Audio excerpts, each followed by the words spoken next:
नमस्कार।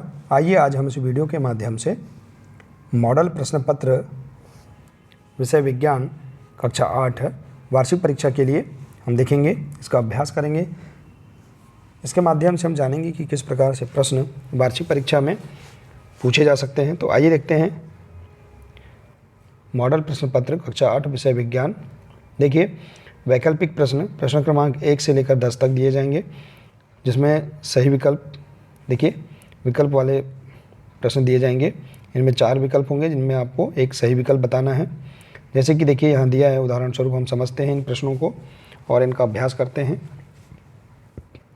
देखिए, यदि आप इसी प्रकार से इसके आगे के अन्य विषय के भी आप वीडियो देखना चाहते हैं, समझना चाहते हैं, तो आप इस चैनल से जुड़े रहिए। इस चैनल को सब्सक्राइब अवश्य कर लें, साथ ही बेल आइकन को प्रेस जरूर कर लें, ताकि आने वाले सभी नए वीडियो सबसे पहले आप तक पहुँचते रहेंगे।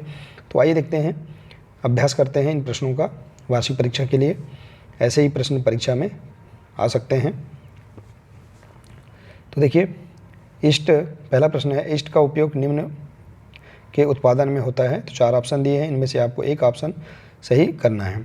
तो एल्कोहल में इष्ट का उपयोग होता है। इसके बाद है, रेयान एक संश्लेषित रेशा नहीं है, क्यों? तो देखिए 4 ऑप्शन दिया है, इनमें से आप इसका आंसर देख सकते हैं। इसे काष्ठ लुगदी से प्राप्त किया जाता है, इसलिए यह एक संश्लेषित रेशा नहीं है।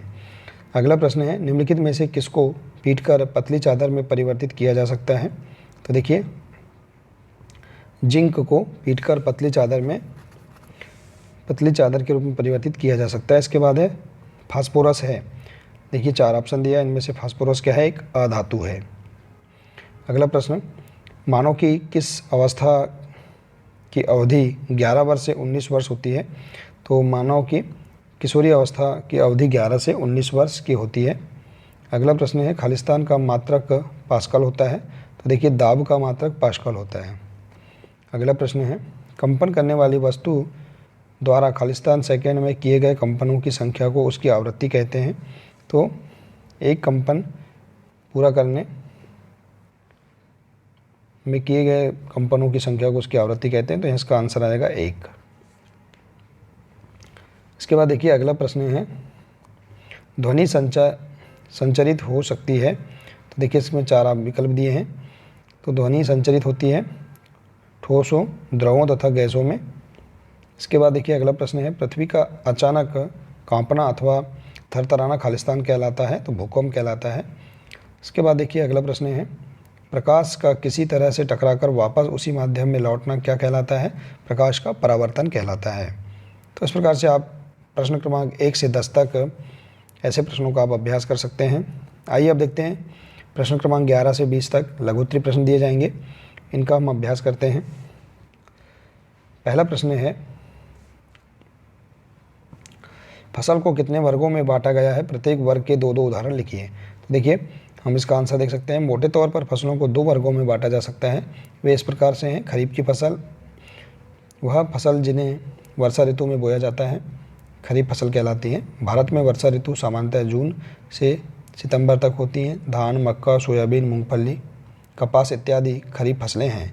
और इसी प्रकार से है रबी फसल। देखिए, शीत ऋतु अक्टूबर से मार्च तक में उगाई जाने वाली फसलें रबी की फसलें कहलाती हैं, जैसे गेहूं, चना, मटर, सरसों तथा अलसी रबी की फसल के उदाहरण हैं। अगला प्रश्न है, खरपतवार फसलों को किस प्रकार नुकसान पहुंचाते हैं? तो खरपतवार फसलों को किस प्रकार नुकसान पहुंचाते हैं? तो इसका आंसर है, खरपतवार जल, पोषक, जगह और प्रकाश की स्पर्धा कर फसल की वृद्धि पर प्रभाव डालते हैं। कुछ खरपतवार कटाई में भी बाधा डालते हैं तथा मनुष्य एवं पशुओं के लिए भी विषैली हो सकते हैं। अगला है, प्रतिजैविक का उपयोग करते समय हमें क्या क्या सावधानियां रखनी चाहिए? तो देखिए, डॉक्टर की सलाह पर ही प्रतिजैविक की दवाएं लेनी चाहिए तथा उस दवा का कोर्स भी पूरा करना चाहिए। यदि आप प्रतिजैविक उस समय लेंगे जब उसकी आवश्यकता नहीं है, तो अगली बार जब आप बीमार होंगे और आपको प्रतिजैविक की आवश्यकता होगी, तो वह उतनी प्रभावी नहीं होगी। इसके अतिरिक्त अनावश्यक रूप से ली गई प्रतिजैविक शरीर में उपस्थित उपयोगी जीवाणु को भी नष्ट कर देती है। सर्दी जुकाम एवं फ्लू में प्रतिजैविक प्रभावशाली नहीं है, क्योंकि यह रोग विषाणु द्वारा होता है। तो इस प्रकार से आप इसका आंसर समझ सकते हैं। इसके बाद देखिए अगला प्रश्न है, नायलॉन के किस गुण के कारण उसका उपयोग कपड़ों के निर्माण में होता है? तो नायलॉन रेशा प्रबल, प्रत्यास्थ और हल्का होता है। यह चमकीला और धुलने में सुगम होता है, अतः इसका उपयोग कपड़ों के निर्माण के लिए किया जाता है। अगला है, आघातवर्धनता को समझाइए। तो देखिए, धातुओं का भागगुण जिसके कारण उन्हें पीट कर शीट में परिवर्तित किया जा सकता है, आघातवर्धनता कहलाती है। यह धातु का अभिलक्षणिक गुण है।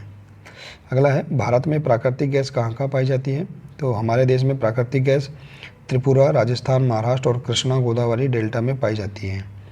अगला प्रश्न, ऊष्मीमान किसे कहते हैं? ईंधन के ऊष्मीमान को किस मात्रक द्वारा प्रदर्शित किया जाता है? तो इसका आंसर देखिए, किसी ईंधन के 1 किलोग्राम के पूर्ण दहन से प्राप्त ऊष्मा या ऊर्जा की मात्रा उसका ऊष्मीमान कहलाती है। ईंधन के ऊष्मीमान को किलो जूल प्रति किलोग्राम मात्रक द्वारा प्रदर्शित किया जाता है। अगला प्रश्न, सबसे बड़ी कोशिका का नाम एवं उसका साइज लिखिए।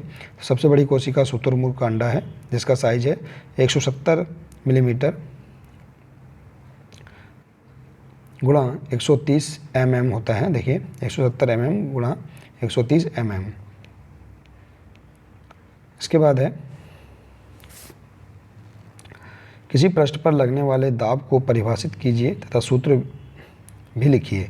तो किसी पृष्ठ के प्रति एकांक क्षेत्रफल पर लगने वाले बल को दाब कहते हैं।